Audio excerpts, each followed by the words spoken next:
우리 함께 오늘 말씀 봉독하도록 하겠습니다. 오늘 말씀 베드로전서 1장 24절과 25절 말씀입니다. 말씀을 봉독하도록 하겠습니다.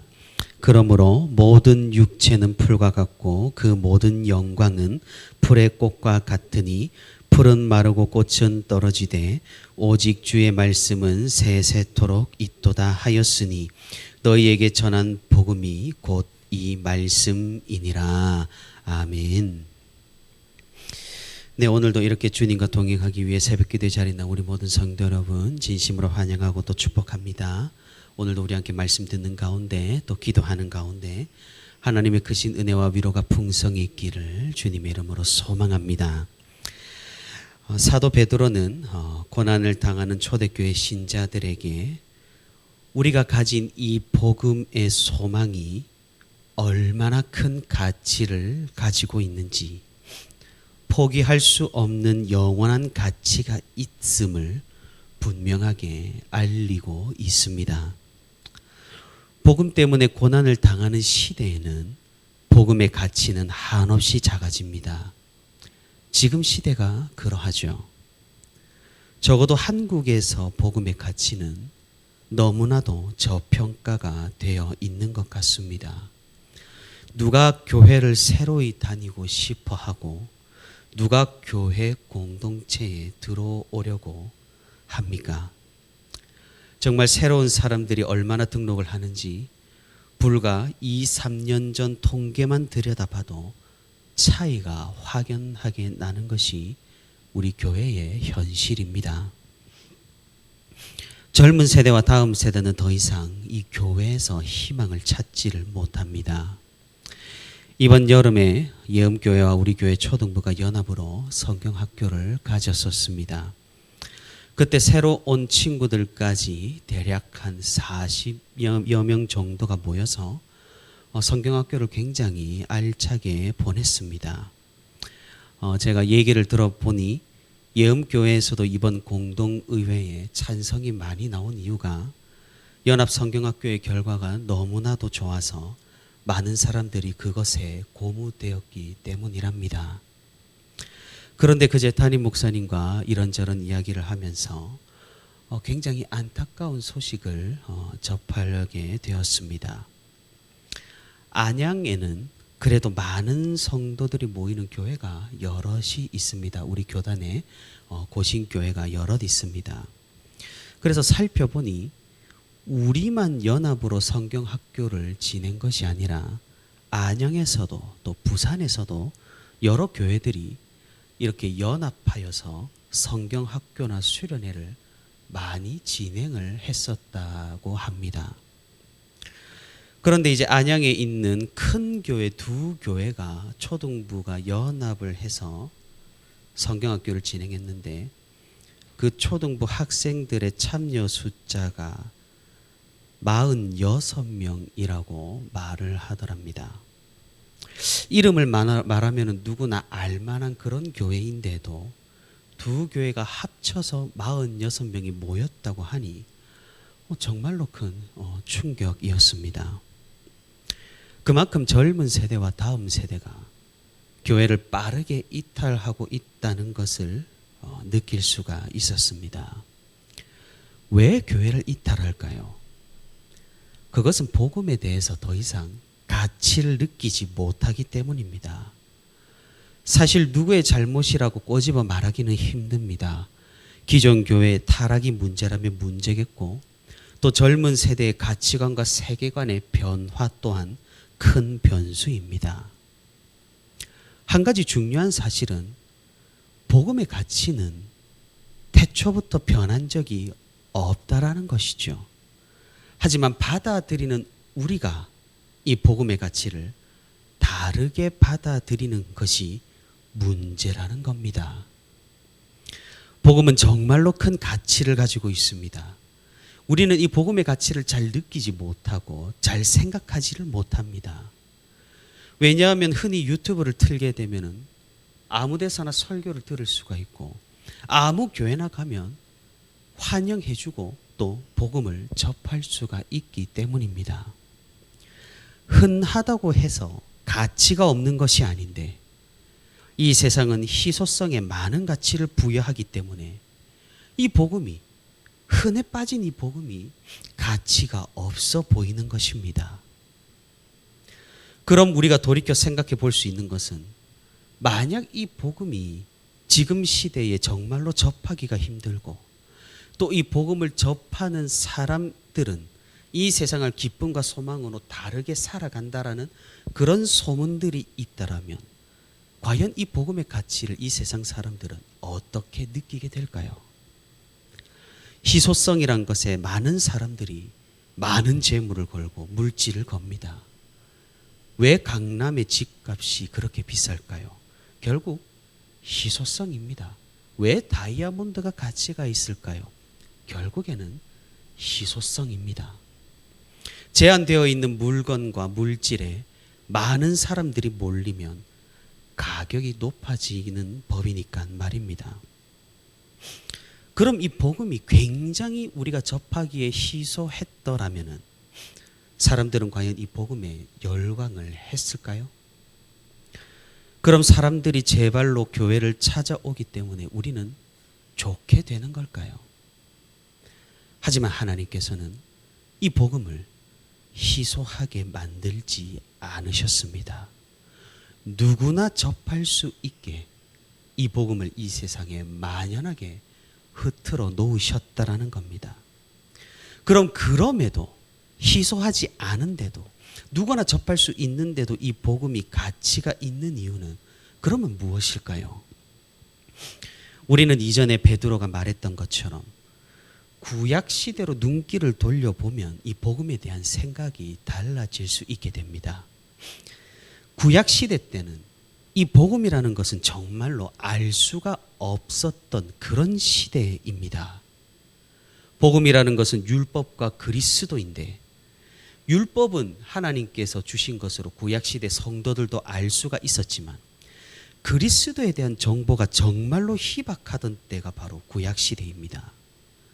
선지자들이 그리스도에 대한 예언을 하긴 했지만 그것은 전부 파편적인 정보들 뿐이었습니다. 누구 하나 예수 그리스도에 대해서 전체 스토리를 예언한 선지자는 단 한 명도 없었으니까 말입니다.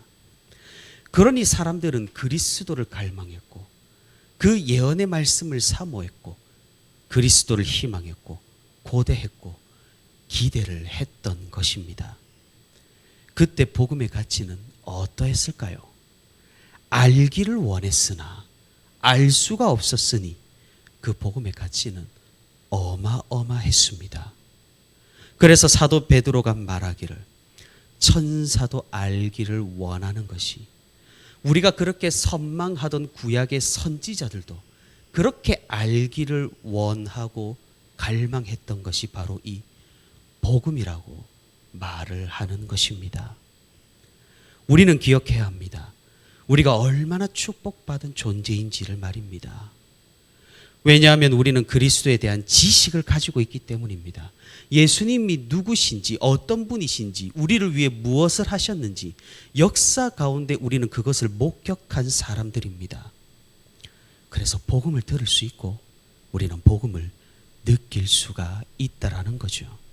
이것만으로도 우리는 구약시대 성도들보다 엄청난 우위에 있게 되는 것입니다. 그만큼 복음은 엄청난 가치가 있습니다. 우리를 구원할 능력이 있고 우리를 인도할 힘이 있기 때문입니다.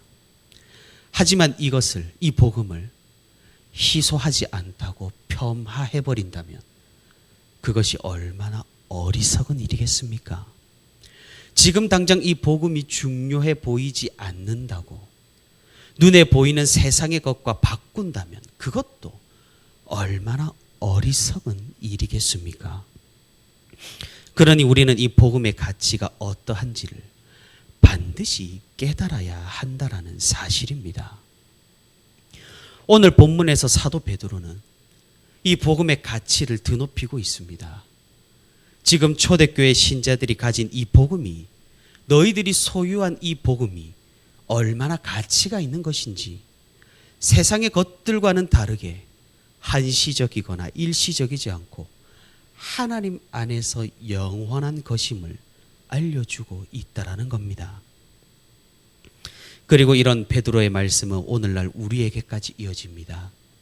복음의 가치가 현저하게 하락해져 보이는 이 시대 가운데 세상의 다른 가치들을 추구하느라 여념이 없는 오늘날의 성도들에게 사도 베드로는 우리가 가장 소중하게 생각하고 가장 가치 있게 여겨야 하는 것이 무엇인지를 알려주고 있다는 것입니다. 베드로는 이사야 선지자의 예언을 인용을 하고 있습니다. 이사야 40장 6절에서 8절 말씀은 이스라엘의 멸망을 예언한 이사야가 이제는 다가올 희망을 노래하는 본문입니다. 어떤 희망을 노래할까요? 그것은 세상의 모든 것은 사라지고 쇠할지라도 하나님의 말씀은 영원하리라는 그 말씀입니다.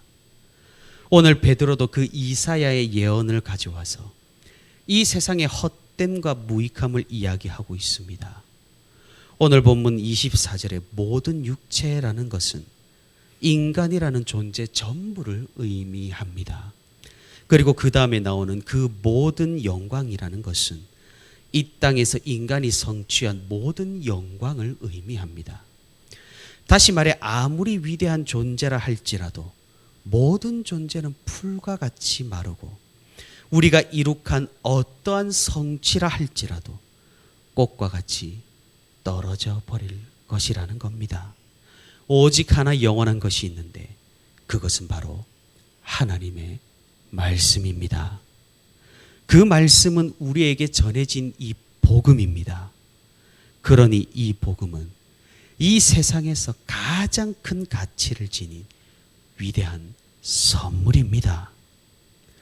사랑하는 성도 여러분, 이 세상의 전부가 일시적이고 한시적이듯이 우리가 겪는 이 고난과 환난도 일시적이고 한시적입니다. 우리가 기억해야 할 것은 하나님의 말씀만이 영원하다라는 사실입니다. 그러니 우리가 고난 중에 있다 할지라도 어려움 가운데 고생길을 걷고 있다고 하더라도 우리는 이 복음을 포기할 수가 없는 것입니다. 이 고난조차 일시적이고 하나님의 말씀은 영원하기 때문입니다. 사도 베드로는 핍박을 당하는 신자들이 이 사실을, 이 진리를 깨닫기를 원했습니다. 그토록 고생하며 지켜내는 이 믿음이 얼마나 귀한 것인지를 깨닫고 끝까지 소망 가운데 이 믿음을 지키기를 원했던 것입니다.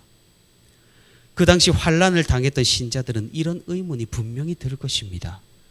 우리의 삶의 이유는 무엇인가? 어떻게 고난과 핍박 가운데에서도 평강과 인내를 할 수 있는가? 우리는 이 어려운 환경 가운데에서도 왜 거룩한 삶을 살아내야 하고 서로를 사랑해야 하는가? 왜 우리는 편하게 복음을 그냥 버리면 될 것을 끝까지 믿음 안에서 소망을 가져야 하는가? 이 질문들에 사도 베드로는 오늘 본문으로 대답을 하고 있는 것입니다.